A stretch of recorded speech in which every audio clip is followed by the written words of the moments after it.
그래서 이 세상에 우리가 태어났을 때 우리는 아주 유니크한 존재다. 우리는 다른 사람과 전혀 다른 독립된 존재로 태어났는데, 많은 경우에 부모들은 아이를 키울 때 어떻게 키워요?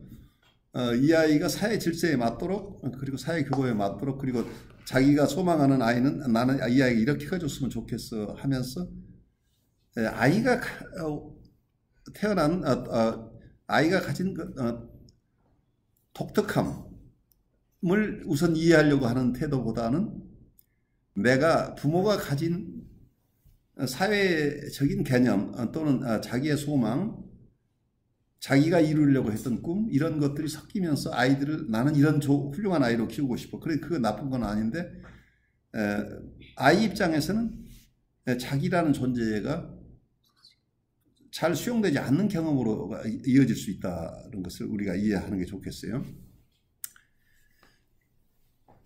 근데 누구나가 부모는 처음에 그렇게 시작을 하지만 또 환경이 각각 다른데, 부모가 그런 것이 있지만 그래도 아이를 잘 수용할 수 있을 만큼 정서적인 능력이 있는 부모인 경우에는 자기하고 다른 아이를 만났을 때 그래도 그 아이의 정서를 존중하면서 이해하려고 하는 노력을 갖는 부모 속에서 아이들이 태어나면 보통 안전하다고 느끼기 때문에 부모가 자기가 믿을 수 있는 대상이라고 그래서 베이직 트러스트가 형성이 되는데, 어떤 아이는 이 세상에 태어났는데, 이 세상에 태어날 때 자기가 요청해서 자원해서 태어난 게 아니고, 철학자들이 얘기는 여기서 이 세상에 그냥 던져졌다 얘기해. 자기가 어떻게 해서 이 세상에 왔는데 와서 보니까 자기를 환영하는 사람이 하나도 없어요. 환영하는 사람이 없고 다 낯설은 사람들인데 자기가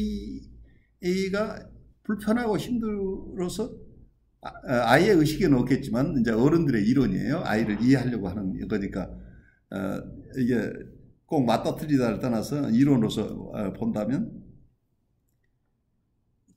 자기가 지금 불편한데 나는 지금 배가 아픈데 엄마는 배가 아픈 게 아니고 그냥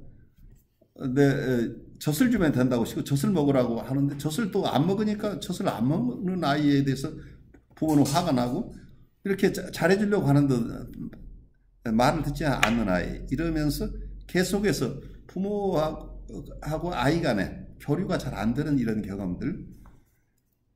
그래서 아이가 안전하지 않고 그리고 자기가 필요한 컴포트라고 할까, 편안함이랄지 안전함 같은 것이 느껴지지 않는 환경 속에 아이가 오래 있게 되면 아이 입장에서는 자기의 태어난 고유한 대로 자기가 그냥 발달하는 이런 발달이 일어나는 게 아니고 자기의 유니크니스라고 할까요? 자기의 정체성이라는 말은 너무 무겁긴 하지만 아이로서 자기가 태어난 그 모습대로 그 씨앗이 발달해야 되는데 자기가 가진 씨앗이 아닌 부모가 원하는 모습의 사람인 것처럼 살아야 되는. 그래서 자기의 고유함을 상실하고 자기의 안전함과 그리고 필요한 위안이나 사랑을 얻기 위해서 그 환경에 적응하는 과정 속에서 자기를 상실하는 상황이 일어나는. 그래서 자기의 트루 셀프라고 할까요? 자기의 리얼 셀프 자체를 돌볼 수 없는 이런 입장에서 삶이 출발이 됐다고 한다면 출발 지점이 이렇게 다른 경우에는 그 이후에 발달이 큰 차이가 난다. 그래서 자기의 리얼 셀프를 가지고 사는 사람들은 부모가 이 사람이 타고난 것을 다 이해하지 못하지만 그래도 아이가 좋아하는 것이 있으면 아이 좋아하는 쪽으로 결정을 해주면서 계속 아이가 성장해 간다면 그 아이는 자기가 원하는 삶을 살 수 있는 가능성이 높고 어떤 면에서는 사람마다 각각 다른데 그 가진 것들이 어떤 다른 표현으로 하면 이 사람이 가진 탤런트죠. 이 사람이 가진 탤런트가 잘할 수 있는 이런 기반이 되는데, 만약에 그 환경이 아까처럼 베이직 트러스트, 기본적인 신뢰가 없는 상태에서 이때 우리가 보통 인터퍼스널 사이코애널리시스를 하는 얘기가 베이직 앵사이티라고 하는 거예요. 그러니까 근본적인 불안의 세계 속에 자기가 헤어나오기 위해서는 아이 입장에서는 자기가 원하는 대로 해서는 버림받고 거절당할 가능성이 높기 때문에 그러지 않기 위한 방어 수단이 아주 어린 초기에는 사람을 향해서 간다고 하는 게 부모가 원하는 게 뭔가 부모가 원하는 자기가 되려고 하는 노력 그걸 하는 아이도 있고 또 어떤 아이는 그런 방식으로 우리 부모가 통하지 않으니까 부모하고 계속 컨프런테이션에 싸워나가는 아이가 그래서 부모 말을 안 듣고 계속 어긋장 놓으면서 그래도 살고 있는데 그것도 하나의 방어 수단이에요. 너무도 치매적인 부모에게서 살아남기 위한 방식일 수도 있죠. 그래서 근데 그거 자체는 자기가 정말 원하는 것을 사는 삶이 아니고 이것 자체도 방어 수단이죠. 또 하나는 캐런 오나이가 봤던 것은 그러니까 첫 번째가 move toward people이에요. 사람에게 또 하나는 move against people이에요. 사람에게 어긋장 놓고 사람에게 대항해서 사는 또 하나는 move away from people이에요. 사람으로 더 멀어지는 거예요. 싸워도 힘들고 어떻게 비율을 맞추려고 해도 이것도 다 안 되니까 내가 만나는 대상으로 차라리 나는 멀리 떨어져 있는 게 내가 그래도 사는 방법이다. 그래서 혼자 외톨이로 사는 아이 자기 방 안에 같이 있으면서 문고리 잠그고 혼자 있겠다고 나서는 아이 이런 아이 move away from 이런 형태가 어린 시절에 있을 수 있는데 보통 이런 형태들은 이런 방어 수단들은 어떤 면에서는 환경에 적응하는 과정이니까 누구에게나 환경이 어려울 때는 이 세 가지 방식을 사용할 수 있는데 보통 건강하게 자란 아이들은 어떨 때 자기가 어려울 때는 이 세 가지 수단을 적절하게 사용한다. 그렇지만 이건 플렉서블하게 언제든지 오늘 엄마가 내 얘기를 좀 들어줄 수 있을 만한 때는 엄마하고 싸우지 않고 엄마가 원하는 것을 엄마가 꼭 원하는 게 있다고 한다면 엄마 요구에 맞춰주기도 하는데 또 엄마가 너무 지나치면 엄마한테 대들기도 하고 그리고 어떨 때는 물러나기도 하는데 이거 자체가 자유스럽게 그때그때 할 수 있는 아이는 건강한 아이들. 그래서 아이가 나오고 가끔 싸우기도 하고 어쨌든 내 말 잘 듣는 것 같은 때는 어긋장 놓고 어쨌든 혼자 고집 부리고 이런 것들은 건강한 아이인데 보통 나이 들어서도 이제 이런 패턴들이 어린 시절에 잘 해소되지 못하고 어른이 돼서 신경적으로 발전하는 사람들은 너무 고착돼서 나는 무조건 사람들을 지배하는 형식 내가 모든 걸 통제해야 돼 나는 쪽으로 가는 사람들은 그래 자기 확장형이라고 내가 아주 이상적인 사람이라고 자기가 믿어야 되고 그리고 거기에 걸맞게 행동해서 남들을 통제할 수 있는 그리고 나는 완벽한 사람이고 이런 형식으로 살아야만이 나의 심리적인 허약함을 건드리지 않을 수 있다고 하는 방어수단이에요. 그러니까 이런 어떤 면에서 아까 이 세 가지 유형들이 건강한 사람들이 하는 게 아니고 신경질적인 경우에는 보통 그 밑바닥에 있는 것은 자기의 이고의 허약함이에요. 어쩌면 폴스 셀프, 그래 트루 셀프가 숨겨져 있다는 얘기. 그래서 가장 밑바닥에는 자기의 허약함이 숨겨져 있는데 겉으로 드러난 이 허약함에서 벗어나는 방어수단이 세 가지라고 보면 좀 더 캐런 오나이가 직접 얘기를 한 것은 아니겠지만 제가 볼 때는 그렇게 이해를 하는 게 이 세 가지 유형이 가장 밑바닥에 있는 것은 허약한 이고예요. 그러니까 아까 스키조이드 이고라고 얘기를 할 수 있을까요? 이건 건출입이 하는 얘기가 이제 스키조이드 이고라고 하는 것은 리그레스드 스키조이드 이고라는 용어를 써요. 어떤 페어베언이 얘기했던 리비드널 이고라는 개념. 페어베언은 이런 얘기를 하고 있죠. 어쩌면 대상광 이론 중에 가장 훌륭한 대상광의 이론가의 한 명인 페어벤이 한 얘기가 부모님이 자기에게 뭔가를 자꾸 뭔가 부모님부터 얻고 싶어지는, 엄마가 사랑을 줄 것 같은, 엄마가 젖을 줄 것 같은, 그래서 엄마에게 유혹당하는 내 모습이죠. 엄마가 그래서 나를 유혹하고 나를 우리말로 텐터라이징이라고 영어로 얘기를 하는데, 감질나게 하는 부모예요. 엄마가 젖을 줄 것 같아서 자꾸 엄마에게 다가가고 싶어하는 내 모습이죠. 그런데 결국은 엄마가 나를 만족시켜주지 않거나 나를 거절하는 경험이 너무 많이 쌓이게 되면, 심리 내적으로는 페어벤이 볼 때 어떻게 이걸 이해를 했냐면, 자기를 유혹하는 대상을 어떤 유혹이라는 이런 유혹하거나 자기를 감질나게 하는 대상이 있고, 거기에 따라가는 내 마음이 있다는 거예요. 따라가는 마음을 리비드널 이고라고 표현했어요. 리비드널 이고라는 게 사랑을 쫓는 이고라는 얘기죠. 그런데 결국은 엄마가 그래 익사이팅 이고라고 해서 EO라는 표현을 써서 익사이팅 이고, 흥분시키는 대상인데 거기에 내가 따라가는 내 마음은 리비디널 이고라고 해서 LE라고 표현을 하는데, 사랑하는 마음, 엄마가 젖을 줄 것 같아서 엄마에게 계속 엄마를 쫓아가는 내 마음, 이 두 가지를 어떤 면에서는 페어벤은 프로이드의 이론 중에 이드라는 개념을 없애버렸어요. 이드라는 것은 우리의 본능 중에 이 본능이로 인스팅트 티어리 속에 이고, 이드, 슈퍼이고라는 개념을 만들었죠. 프로이드는. 그런데 페어벤은 프로이드가 가졌던 그 이론을 순수한 대상관계 이론으로 바꾸면서 어떤 면에서는 이드라고 하는 원초화라고 하는 그 이드라는 개념 자체를 없애고 대신에 리비디널을 이고의 일부로 봤다는 얘기예요.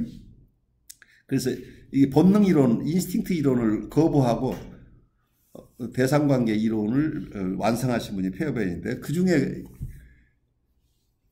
쫓아간다고 하는 게 어떤 면에서는 엄마로부터 사랑받고 싶은 욕구이기 때문에, 어떤 면에서는 페어벤은 리비드널 이거라고 표현했지만 프로이드식으로 얘기하는 본능이라고 얘기할 수 있겠죠.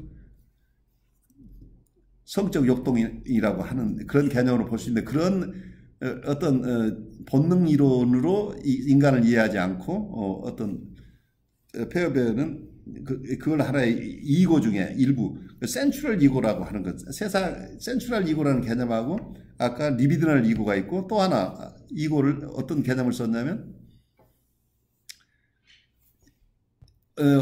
엄마가 나를 흥분시키지만 결국은 나를 거절하잖아. 리젝팅 하고 거절하는 것이 리젝팅 이고, 리젝팅 아브젝트죠.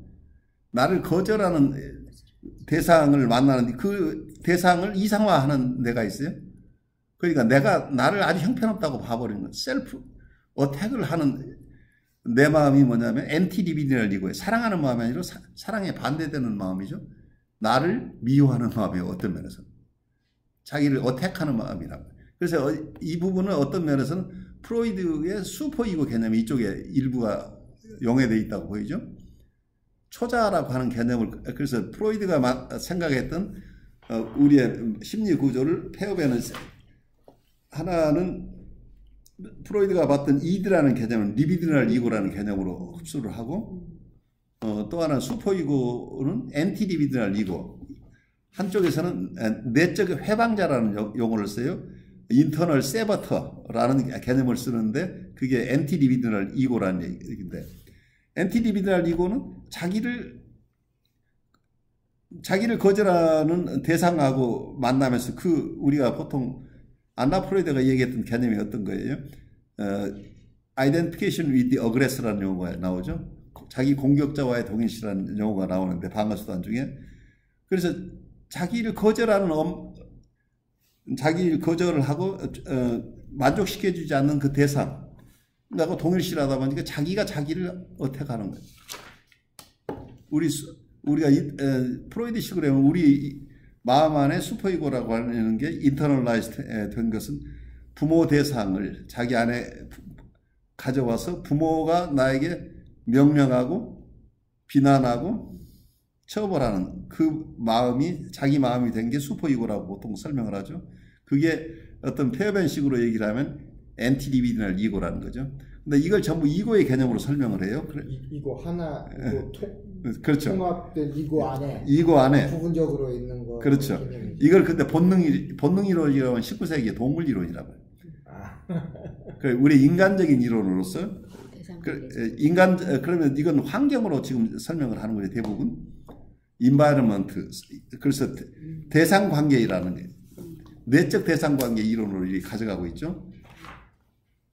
그런데 카렌 호나이는 대인 관계라고 그러죠. 인터퍼스널 사이코애널리시스인데 인터퍼스널이라는 것 대상 관계와 대인 관계는 사실은 서로 통하는 거죠. 밖에 실제 외부 대상 관계만을 얘기를 하는 캐런 호나이도 그 외부 대상 관계를 하다 보니 그게 인터널라이즈 되는 거니까 대인 관계와 대상 관계는 어떤 면에서 같이 서로 접목될 수 있는 부분이죠. 서로 연원이 달라서 어느 쪽을 더 강조하느냐의 차이일 뿐이지 결국 대상 관계나 대인 관계나 그 환경을 중심으로 인간을 이해한다고 하는 것은 같아요. 그래서 페어벤이 얘기했던 아까 리비디널 이고라는 게 우리의 프로이드식으로는 이드라는 얘기죠.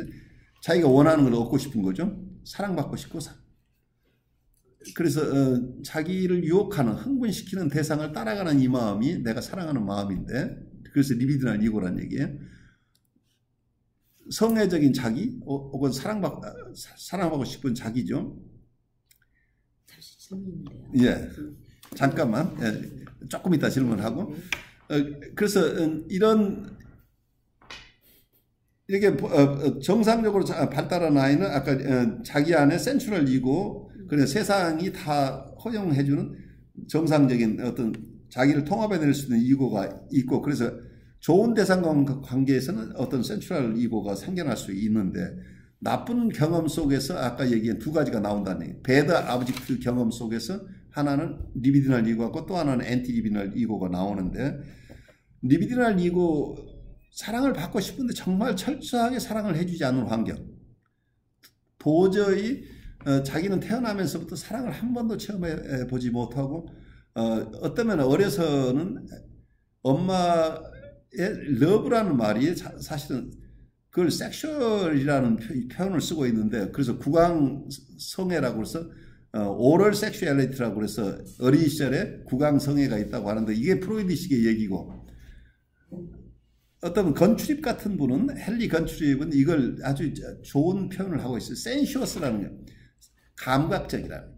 감각적인 만족을 추구하는 센슈어스라고 섹슈얼하고 구별을 하자는 용어를 얘기를 해요. 센슈어스라고 하는 것은 남녀 간의 사랑이 아니고 아이들이 자기 안에 어떤 쾌감을 느끼는 어떤 감각 이걸 프로이드가 그냥 섹슈얼이라는 용어 하나로 통용을 하다 보니까 유아성욕이라는 것은 어른들의 성욕과 다르다고 하는 것을 아무리 얘기를 해도 계속 혼동이 생기는 게 용어를 혼동해 쓰다 보니까 이렇게 된 거죠. 그래서 건출입의 얘기대로 우리가 조금 이해를 해본다면 엄마로부터 따뜻한 보살핌을 받아야 아이들의 보살핌 속에서는 자기 바디 속에 있는 아까 센슈어스 하다고 하는 감각적인 어떤 욕구가 굉장히 크죠. 엄마가 안아준다고 하는 게 자기를 피부로 접촉해 주는 것 속에서는 여기서 따뜻함이라는 정서가 같이 온다는 거예요. 그래서 바디로 실제 몸으로 아이를 안아주지 않으면 아이가 성장이 안 된다는 것을 우리가 이해해요. 그래서 이게 섹슈얼한 게 아니고 센슈어스하다고 우리가 이해를 한다면 이 감각적인 만족은 따뜻함, 누군가에게 포근하게 안긴다고 하는 거기에선 컴포트와 시큐리티가 있다는 얘기예요. 그 위안과 안전함이 그 엄마가 자기를 몸으로 안아줄 때 아이들은 그 감각이 결국은 따뜻함으로 오고 그리고 안전함과 위안으로 온다는 거죠. 이걸 프로이드식으로 이걸 오럴 섹슈얼리티라고 볼 게 아니라 어떤 센셔스한 세티스팩션이라고 본다면 우리가 조금 더 아이들을 잘 이해할 수 있지 않을까 싶어요. 그래서 이런 따뜻함을 체험을 하면서 아까 얘기한 유니크한 셀프. 그래서 프로이드는 이고는 이드에서부터 나중에 성장한다고 그러는데 보통 대인관계나 대상관계 쪽에서는 그렇게 보지 않고 보통 처음부터 이고나 셀프가 있다고 봐요. 아무리 미약하더라도.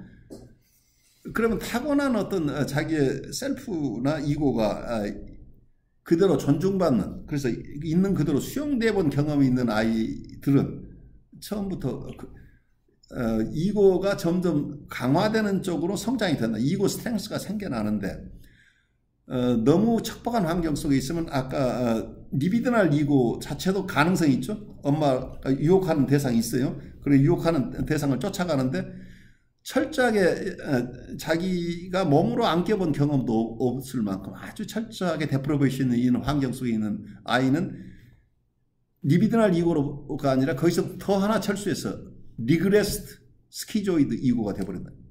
완전하게 철수해버린다. 그래서 위니캇의 표현으로 얘기를 하면 콜드 스토리 속에 있는 아주 차가운 창고 속에 셀프가 거기에 보관되어 있다고 하는 개념인데 이걸 헨리 건트립은 리그레스트 스키조이드 이고라는 표현을 써요. 그래서 페어벤의 리비드널 이고로부터 하나 더 쪼개내요. 그래서 이 이고를 아까 센트럴 이고, 페어벤은 센트럴 이고, 리비드널 이고가 엔티 리비드널 이고 세 개로 쪼갰는데 여기에다 하나를 더 쪼개서 건트립은 리그레스트 스키조이드 이고라고 하는. 그래서 여기서는 전혀 희망이 없어서 완벽하게 소외된 이고죠. 이런 개념들을 사용을 하는데 이런 상태에 있는 사람들, 그래서 각각의 발달 단계가 다른 아주 스키조이드한 사람들 속에서는 스키조이드 캐릭터도 있고 여기에서는 스키조이드한 성격이 뉴라틱한 성격으로 성장이 되어 있지만 스키조이드한 성격 성향을 가진 사람도 있지만 아주 심한 스키조이드한 사람들은 조현병 환자가 되어버린 스키조프리니아가 되어버리잖아요. 근원적으로는 이 세상에서 처음 자기가 수용되어 본 경험이 없었다고 하는 트루 셀프가 성장이 되지 처음부터 트루 셀프가 성장을 어려워서 아주 심한 경우는 스키조프리니아로 간다는 거죠. 그렇지만 여기서 얘기하는 환경의 정도가 각각 다르기 때문에 스키조이드한 성향이 어느 정도인가가 각각 다르겠죠. 그래서 어쩌면 이렇게 아이들이 처음 자라는 환경부터 그리고 성장해 나가는 과정 속에서 어쩌면 프로이드가 얘기하는 에더퍼스 컴플렉스 느낄 만큼 엄마를 자기가 독차지하고 싶고 그래서 아빠를 없애고 버리고 싶은 이런 갈등, 이때는 경쟁 구도죠. 이런 경쟁, 그래서 나와 엄마라는 이 대상 이외에 다른 대상하고 관계가 일어나기 시작한 이런 에더퍼스 한 지점까지 간 사람들을 보통 프로이드가 치료의 대상으로 봤었지만 나중에 정신분석이 점점 발달하면서 이런 지점에 도달하지 못한 많은 사람들이 있다고 하는, 아까 이런 스키조이드한 부분이 있는 사람, 이런 사람들 중에는 사이카틱한 사람도 있고 보더라인 환자들도 있다는 얘기죠. 이런 것을 치료해내는데 대인관계나 대상관계 쪽에서는 프로이드보다 앞선 치료법들을 개발을 하고 그래서 실제로 환자들을 치료해내기 때문에 프로이드의 정통 이론만 가지고는 돌볼 수 없는 환자들을 돌보는 새로운 이론들이 나오게 된다는 얘기죠.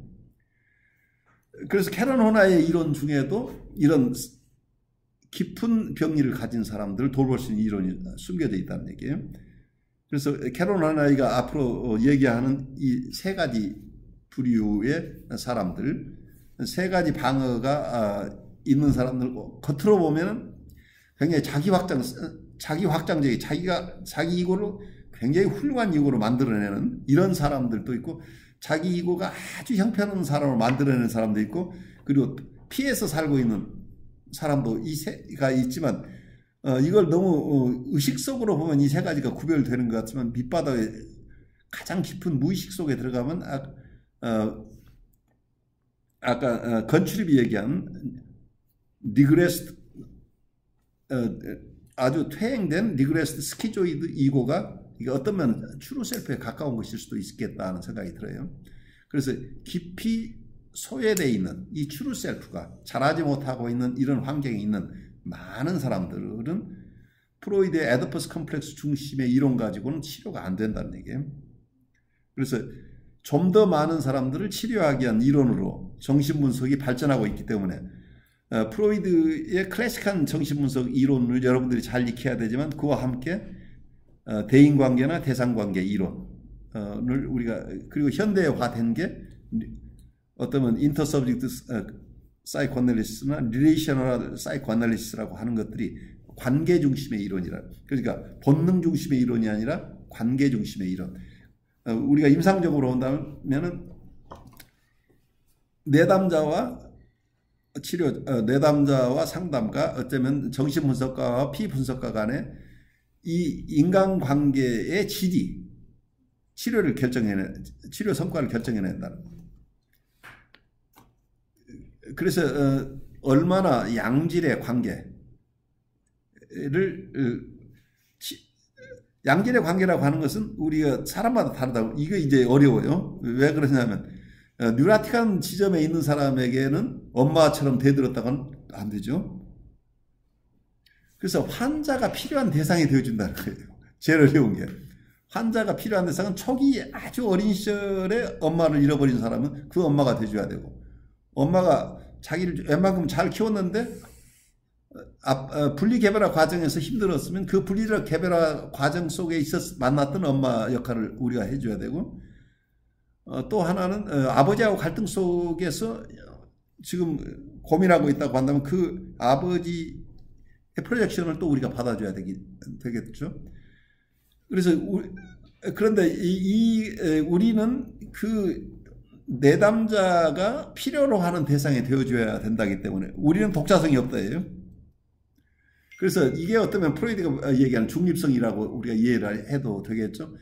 프로이드가 봤던 것은 우리가 전이 대상이 되어야 된다고 하고, 트랜스퍼런스가 일어나야만 치료가 된다고 봤던 부분은 프로이드가 생각했던 초기의 클래식한 사이코애널리시스는 뉴라틱한 수준까지, 그러니까 에더펄 컨플릭트를 느낄 만큼 초기의 엄마하고 관계에서는, 그래서 그 필요한 사랑을 받고 자라는 사람들이어서 그 지점은 이미 해결된 사람이라는 전제로 이론 구성이 된 거죠. 그래서 컨플릭트, 갈등 중심의 라이벌리, 엄마의 사랑을 독차지하고 싶고, 그렇지만 아버지하고 경쟁관계, 이런 정도, 나와 엄마의 관계도 이미 엄마와 내가 다르다는 정도를 알고 있는 이런 상대 정서적인 수준에 된 사람들의 이론인데, 지금 우리가 만나는 많은 환자들은 그 수준까지 가지 않은 사람들이기 때문에 프로이드가 처음 이론을 세웠을 때는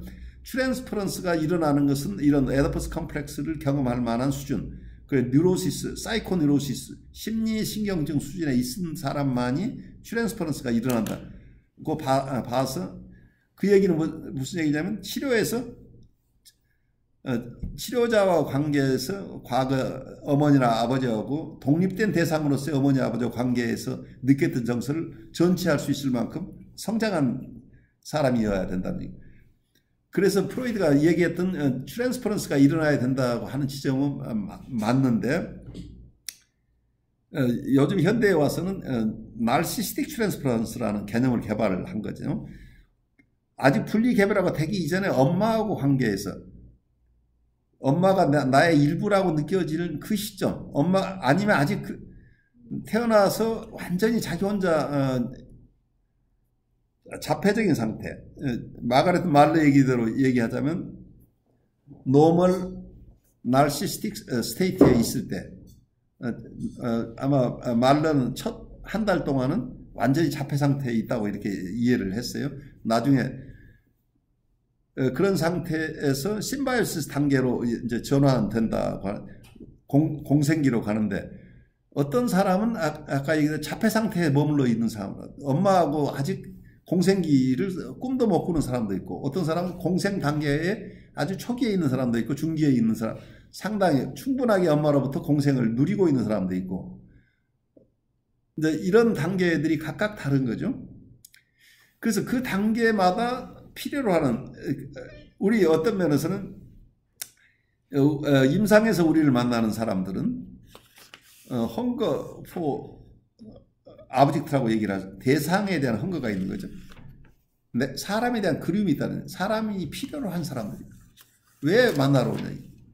나라는 대상이 필요한. 근데 나라는 대상은 왜 필요하냐면 이분이 결핍되어 있는 것을 결핍되어 있는 퍼스널 리레이션십을 새로 경험하게 해줄 수 있는 대상이어야 된다. 그렇다고 한다면 그분이 필요로 하는 대상이 내가 돼줘야 되는데 이건 나는 나라는 사람으로 독자적인 존재로 나는 어느 대학을 나왔고 지금 어느 직장에 있고 나는 어떤 상담 일을 하고 있고 나는 어느 분야의 상담을 전공을 하는 이 사람으로서 이 사람을 만나서는 실패한다는 거예요. 나라는 존재로서 만나는 게 아니라 이 사람이 필요한 존재로 내가 만나줘야 돼. 그렇기 때문에 초기 단계 엄마 노릇을 해줘야 되는 사람이 있고 웬만큼 아이가 자라서 혼자 밖에 나가서 친구를 만나다가 힘들면 돌아와서 엄마에게 다시 울먹이며 돌아오는 아이가 그런 상태에 있는 정서적인 상태에 있는 환자. 그래서 분리개별화를 하고 싶으나 아직은 분리개별화가 잘 안 돼서 어려움을 겪고 있는 이런 환자를 만날 때 이분이 전이 속에서 만나는 그 사람이 내가 되어주거나 아니면 엄마로부터 분리개별화가 충분히 돼서 지금 어떤 때는 독립된 엄마나 독립된 아버지하고 관계에서 자기가 해결하지 못한 전이정서를 우리에게 투사할 때 그 대상으로서 우리가 그 정서를 컨테인하면서 그분이 경험하지 못했던 그분이 전이 속에서는 우리가 어떻게 행동하리라고 생각하지만 우리는 과거의 대상이 반응했던 것과 다른 치유적인 반응을 할 수 있는 대상이 되어줘야 됩니다. 그래서 전이 속에서 우리가 만들어지는 것은 환자가 우리를 만들어내는 우리가 만들어지는 거기에 따라서 우리가 쉐이프 돼야 되는데 우리가 그렇게 상대방이 원하는 내가 돼주면서 그렇지만 상대방이 생각하는 것처럼 대상을 함부로 버리거나 공격하거나 그런 대상이 아닌 새로운 경험을 제공해주는 존재가 되어야 된다. 전이 속에서는 이분이 원하는 존재가 돼줘야 되지만 거기에 반응은 새로운 치유적인 반응을 할 수 있는 능력을 가져야 되니까 우선 두 가지가 더 어렵죠. 첫 번째, 내가 독자성을 상실해야 되는 이 아픔이 있잖아요. 이 사람이 원하는 대로 내가 돼준다고 하는 게 내 독자성을 상실하는 거예요. 환자에게 필요한 대상이 되어주지만 또한 반응 자체는 환자가 원하는 반응대로 해주지 않기 때문에 환자는 또 거기서 화가 나요. 우리를 또 공격하게 되죠.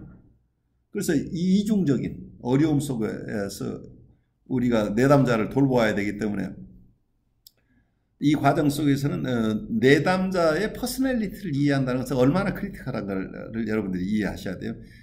왜냐하면 이분이 나에게 어떤 대상이 되어달라고 요구하고 있느냐는 어디에서 오느냐면 이분의 퍼스널리티가 지금 어떤 상태에서 무엇이 결핍되어 있다 아니면 어떤 갈등이 이 사람에게 있다는 것을 이해해야만 거기에 걸맞는 대상이 되어줄 거기 때문이에요.